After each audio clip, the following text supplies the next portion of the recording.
যদি যুদ্ধ বিমানের ইতিহাসে এমন একটি নাম থাকে যা সারা পৃথিবী জুড়ে চর্চার কেন্দ্রবিন্দু হয়ে উঠেছে, সেটি হলো MiG-21। এটি এমন একটি বিমান যা প্রযুক্তি, গতিশীলতা এবং স্থায়িত্বের জন্য পরিচিত। সোভিয়েত ইউনিয়নের এক অসামান্য কীর্তি, যা পৃথিবীর সবচেয়ে বেশি উৎপাদিত সুপারসনিক যুদ্ধ বিমান। এটি শুধু যুদ্ধক্ষেত্র নয়, প্রযুক্তির সীমানাও চ্যালেঞ্জ করেছে।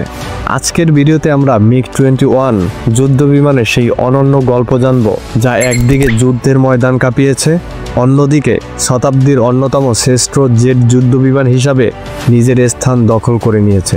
পুরো ভিডিও জুড়ে আপনাদের সাথে আছে আমি আরিফ সুমি। ফিরছি একটি ইন্ট্রোর পর।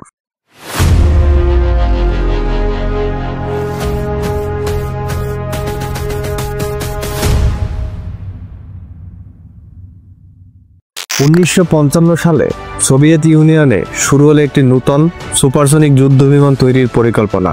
লক্ষ্য ছিল এমন একটি জেট তৈরি করা যা সহজে উড়বে, দ্রুত গতির হবে এবং শত্রুদের ভয় পাইয়ে দেবে। স্নায়ুযুদ্ধের সময় তৈরি হওয়া এই যুদ্ধ বিমানটি ছিল সোভিয়েত সামরিক শক্তির প্রতীক। এটি শুধু তাদের নিজস্ব সেনাবাহিনীতেই নয়, বিশ্বের প্রায় 60টি দেশে ব্যবহৃত হয়েছে। এর বিশেষ বৈশিষ্ট্যগুলো হলো MiG-21 ডেল্টা ডানা বিশিষ্ট 48 ফুট লম্বা একক ইঞ্জিন, একক পাইলট চালিত যুদ্ধ বিমান। ফাইটার অথবা ইন্টারসেপ্টর দুই ভূমিকাতেই বিমানটি কাজে লাগানো যায়। কোনো ক্ষেত্রে ভূমিতে আক্রমণের জন্য এই বিমান ব্যবহৃত হয়েছে। এর তুমনস্কি R-25 ইঞ্জিন 2 মিনিট পর্যন্ত আফটার বার্নার ব্যবহারের সুবিধা দিতে পারে। আফটার বার্নার হচ্ছে বাড়তি গতিবৃদ্ধির একটি মেকানিজম। বিমানটি প্রায় 57,000 ফুট উচ্চতায় উঠতে পারে। এর গতিসীমা ম্যাক 2.0, যা ঘন্টায় প্রায় 2175 কিলোমিটার, যা একটানা 1210 কিলোমিটার উঠতে সক্ষম। এটি 23 মিমি ক্যানন গান, এয়ার টু এয়ার মিসাইল এবং বিভিন্ন ধরনের বোমা বহন করতে পারে। ওড়াবার নামার জন্য বিমানটির লম্বা রানওয়ে প্রয়োজন হয়, তবে অপেক্ষাকৃত কম জটিল নকশার উন্নত কিন্তু সীমিত ব্যয়ের ইঞ্জিনের কারণে MiG-21 বিশেষ কদর পেয়েছে। MiG-21 প্রথমবার ব্যবহৃত হয় 1960-এর দশকে ভিয়েতনাম যুদ্ধের সময়। আমেরিকান যুদ্ধ বিমান F-4 ফ্যান্টমের বিরুদ্ধে MiG-21 এমন সব কৌশল দেখিয়েছে যা যুদ্ধের মোড় ঘুরিয়ে দিয়েছে। ভারত পাকিস্তান যুদ্ধের সময় MiG-21 ভারতের পক্ষে যুদ্ধক্ষেত্রে গুরুত্বপূর্ণ ভূমিকা পালন করেছিল। 1965 এবং 1971 সালের যুদ্ধে পাকিস্তানের বেশ কয়েকটি যুদ্ধ বিমান ধ্বংস করে। এর দ্রুতগতি এবং শক্তিশালী অস্ত্রশক্তি এই বিমানকে এক অপ্রতিরোধ্য শক্তি হিসেবে গড়ে তুলেছিল। ইসরায়েল ও আরবদের মধ্যে বিভিন্ন যুদ্ধে MiG-21 ব্যবহার করা হয়। এটি আরবদের আকাশপথের গুরুত্বপূর্ণ প্রতিরক্ষা হিসেবে কাজ করে। MiG-21 নিয়ে এমন কিছু অজানা তথ্য রয়েছে যা হয়তো অনেকেরই অজানা। বিশ্বে প্রায় 60টি দেশ এই বিমানটি ব্যবহার করেছে। এর সহজ রক্ষণাবেক্ষণ এবং নিম্ন খরচের জন্য এটি উন্নয়নশীল দেশগুলোর সামরিক বাহিনীর অন্যতম পছন্দ ছিল। বিশেষ করে ভারত, চীন, ইজিপ্ট এবং আফ্রিকার বিভিন্ন দেশে এটি ছিল সবচেয়ে জনপ্রিয় যুদ্ধ বিমান। MiG-21 এর এত ব্যাপক জনপ্রিয়তা ছিল যে এটি পৃথিবীর ইতিহাসে সবচেয়ে বেশি উৎপাদিত সুপারসনিক যুদ্ধ বিমান হয়ে ওঠে। এই বিমানটি এখন পর্যন্ত তৈরি হয়েছে 11,500টিরও বেশি, যা যে কোনো সুপারসনিক যুদ্ধ বিমানের তুলনায় অনেক বেশি। MiG-21 এখনও কিছু দেশে সক্রিয়। 60 বছরেরও বেশি সময় ধরে এটি আকাশপথে রাজত্ব করছে। আজকের দিনে অনেক দেশ MiG-21কে অবসরে পাঠিয়েছে, তবে কিছু দেশ এখনও এই বিমানকে আপগ্রেড করে তাদের সামরিক বাহিনীতে ব্যবহার করছে। যেমন MiG-21 এর এতটাই জনপ্রিয়তা ছিল যে চীন এটি কপি করে Z-7 নামে একটি বিমান তৈরি করেছিল।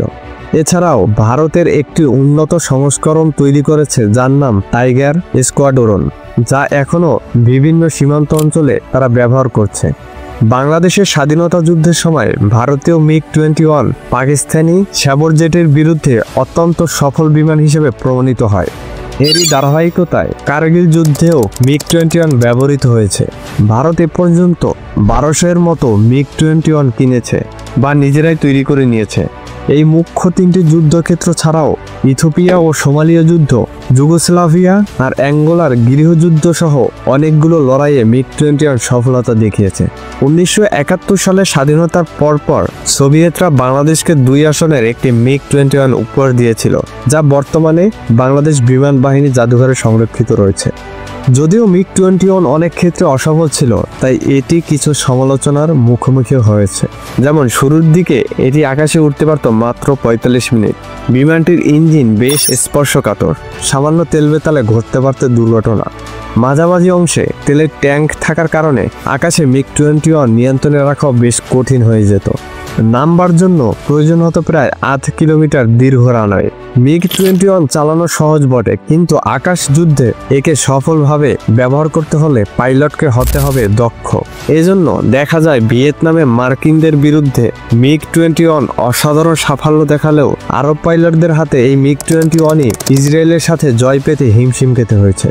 এর রাডার সিস্টেম তুলনামূলকভাবে দুর্বল। নতুন প্রযুক্তির তুলনায় এটি দ্রুতই পুরনো হয়ে পড়ছিল।